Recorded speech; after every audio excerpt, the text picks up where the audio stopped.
Now we're in part 2, the OT service provision process.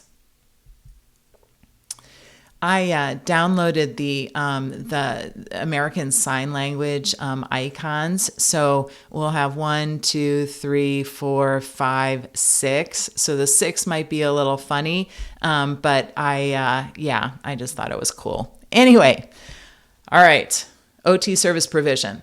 Step 1, referral.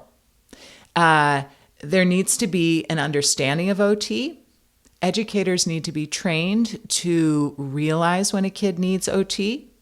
It's an advocacy opportunity for us to spread the word about what is OT and what can we do to be a part of the educational team. And let's see. And then there's the RTI model, which I noted a little bit earlier. So RTI again stands for response to intervention. And it is a multi-leveled approach that helps identify and support students with learning and behavior needs. A team works on RTI, and you have a bunch of information in your presenter notes about RTI, as well as a website that will link you up with it. Basically, RTI is designed when we're making decisions both in general ed and in special ed, and we're trying to integrate our system of instruction and intervention guided by data, guided by evidence, right? So we're going to leave that for now, but again, we can chat about it in class, and please do reference the speaker's notes.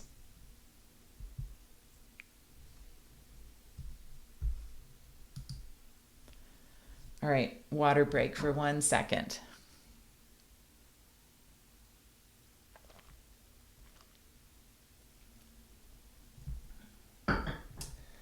So, assessment, number 2.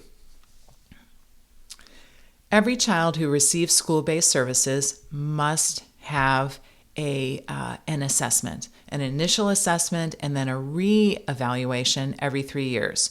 And you know by now that we assess and we evaluate all along the way. Every single treatment session, I'm assessing who is this youth? How are they functioning? How could we foster more growth? Are there new areas that are of need? Have things resolved in other areas and we don't need to work on it? So I am assessing all the time. But for our purposes, when we go through this service provision process, assessment is referring to when they come into the system. So we have 2 different types of assessment tools, standardized and informal. So standardized assessment have been developed, tested on a whole ton of individuals, and either subscribe to norm-based or criterion-referenced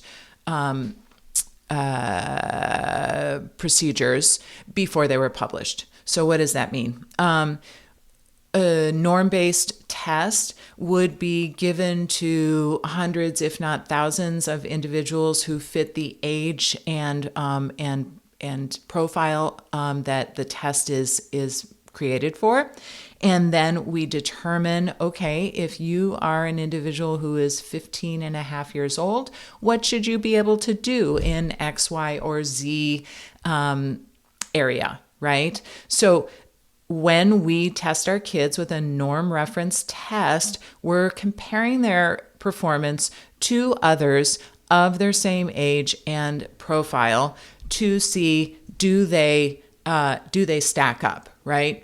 Criterion reference alternately says what is the criteria. That's the criteria reference. So how do we measure when a student has mastered this skill? For example, doing jumping jacks, just as an example. So it involves some particular movements of the arms and some particular movement of the legs. It involves jumping, and it involves some bilateral coordination, amongst other things, right? So criterion reference is going to take all the things that represent mastery and use that to say, did this individual actually meet mastery for this particular task? Okay, so we use both. They're both standardized. There's a big list of different types and particular assessments in your presenter notes. And we use a lot of standardized tests. We come up with their skill levels based on these tests. And we also use non-standardized or informal testing. So if we can get numbers, why in the world would we use informal or non-standardized testing?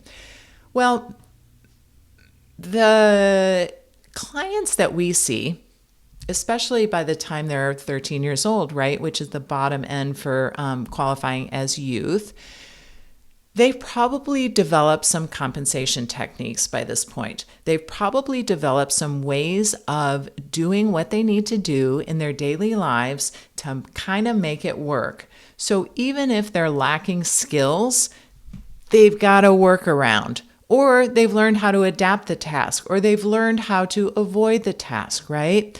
So when we do informal testing, it gives us a qualitative view of the individual that we're evaluating so that we can see not only what can they do, but how are they doing it.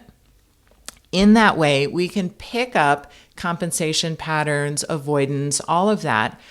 Also, we can pick up strengths that that individual might have in terms of how they approach tasks. So say that they have some significant dyspraxia, in other words, inability to smoothly and fluidly use their body, right? But they're super sharp, or they're a very visual person. They may compensate for some of the lack of ability, like pure physical ability, by bringing in their intellectual capacity or their ability to observe situations, right? So we can also identify strengths as well as compensation or adaptation patterns by doing informal or non-standardized testing. Okay. The next step, number 3, is the eligibility review. And we went through this a little bit with our IEP discussion. So the IEP team meets. First, they have to qualify for special ed, and if you'll recall, it's through one of those 13 specific categories. Then they qualify for OT. Then we develop an IEP. That's number 4. It's a team process, so it includes everyone. It also includes the student. A lot of times, especially if the student is younger, they will not be included in the process. But if the student is able to be a part of the team and a part of the process, they absolutely are included in the IEP team. We develop goals. We develop a placement setting.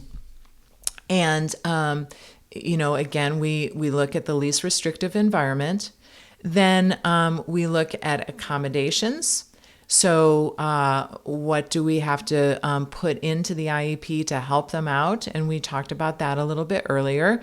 And then we detail the services. So what services are they getting? How frequently? How long? Are they getting it in the classroom? Are they getting it somewhere else? So all of the particulars of every service are also in the IEP.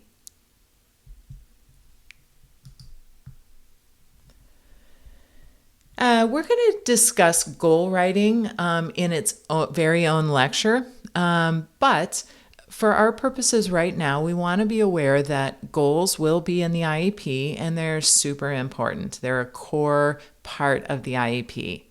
You will see different guides to writing goals. I've listed two here. One is SMART, and that's an acronym for the 5 items below. The other is RUMBA, which is another acronym.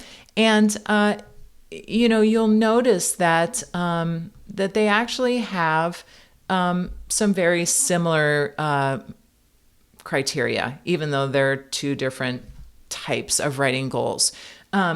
School-based goals are written annually. There must be a stated baseline. So where did the kids start at the start of this goal period so that we know when we're making progress? They have to be measurable, number of repetitions, number of trials, number of time. They need to be achievable. So that is where our clinical reasoning comes in, right? That we don't want to aim too low, so something that's too easy. We also don't want to aim too high, something that is well outside of the capabilities of the student. Yeah, we need to include how much assistance is given. So sometimes we'll want somebody to be independent ultimately. Other times it may be fine, right? So with standby assist, the student will transfer on and off the toilet. Yeah. So depending on what the student's needs are, we will include the level of assist. And then we go back to the IEP team to get agreement on all of the goals. So we all need to agree. As I said, we're going to talk about goals in its own lecture. So stay tuned for that. But just know for now that within an IEP, goals are very important to include, and they need to be written well so that everyone can understand them and everybody knows what does it mean to have met this goal.